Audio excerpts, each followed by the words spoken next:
বর্তমান সময়ের viral trending আপা, কাপড় বিক্রেতা আপা, অনলাইনে কাপড় বিক্রি করেন।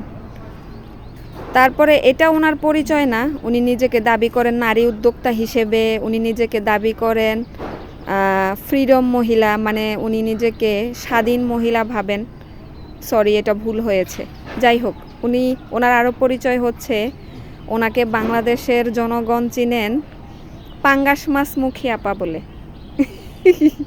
ওনার আরও পরিচয় আছে, উনি প্রত্যেক বছর বিবাহ করেন।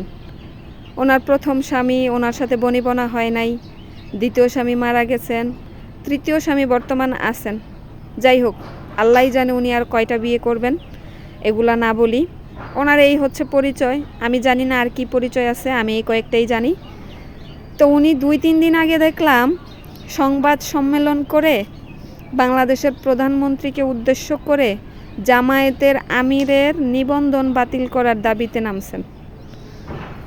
তো আমার কথা হচ্ছে, উনি নাকি মনে করেছেন জামায়াতের আমির নারীদেরকে কটূক্তি করেছেন, কটূক্তি করে কথা বলেছেন, এটা ওনার মনে হয়েছে। তো উনি জামায়াতের আমির নাকি নারীদেরকে স্বাধীনতা দেয় না বা নারীদের স্বাধীনতার বিপক্ষে, উনি নারীর স্বাধীনতার জন্য সংবাদ সম্মেলন করেছেন। আমার কথা হচ্ছে, বাংলাদেশের মিডিয়া কর্মীগুলো সংবাদ পায় না, আর কোনো নিউজ ওরা পায় না। এই মহিলার ডাকে ওনারা চলে গেছে নিউজ নিতে। বাংলাদেশে এত নিউজ আছে, এগুলো রেখে উনি গেছে ওনারা গেছে একটা মহিলার নিউজ কাভার করতে, ভিত্তিহীন নিউজ। তো যাই হোক, বাংলাদেশের জনগণ তো আর পাগল না, বাংলা ওয়াশ করে দিয়েছেন ওই মহিলাকে। ওই মহিলা আসলে সারা দিন ভরে অনলাইনে এসে সবাইকে গালিগালাজ করেন, এমন গালি দেয় যেগুলো মুখে আনা সম্ভব না। এমন থার্ড ক্লাস মহিলা, সেই মহিলা আবার নাকি সাইবার বুলিংয়ের শিকার হন, যিনি নিজেই মানুষকে সাইবার বুলিং করেন, উনি নাকি সাইবার বুলিংয়ের শিকার হন। এছাড়া উনি নারীর স্বাধীনতার কথা ভাবেন, যিনি নিজে এত স্বাধীন, প্রত্যেক বছর ওনার বিবাহ করা লাগে, তারপর ওনাকে উনি স্বাধীন না, ওনার আরও স্বাধীন হতে হবে। তো যাই হোক, ব্যাপারগুলো একটু হাস্যকর।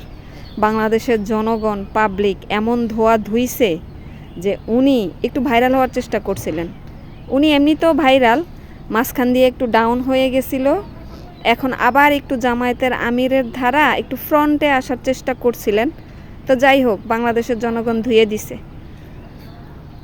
মানুষ যে কত নিচে নামতে পারে, উনি সাবেক সরকারের পক্ষ হয়ে বলছিলেন উনি ওনাকে আইডল মানেন, ওনাকে লিজেন্ড মানেন। এখন বর্তমান সরকারের পক্ষ হয়ে নিবন্ধন বাতিল করার চেষ্টা করতেছেন, জামায়াতের নিবন্ধন বাতিল করার চেষ্টা করতেছেন।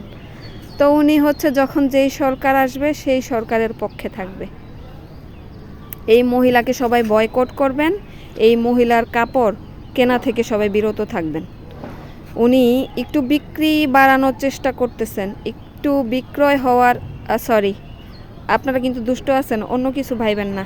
কাপড় বিক্রি করার চেষ্টা করতেছিলেন, একটু ফেমাস হওয়ার চেষ্টা করছিলেন। যদি জামায়াতের আমির ধারা একটু ফেমাস হয়, আর একটু জনপ্রিয় হয়, তাহলে উনি কাপড় বিক্রি করতে পারবেন, এই আর কি। তো বাংলাদেশের জনগণও চরম ধোয়া ধুইছে, নতুন করে আর বলার কিছু নাই।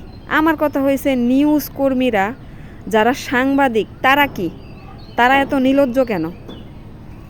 এরা গেছে এইসব নিউজ কাভার করতে, ফালতু নিউজ যত সব।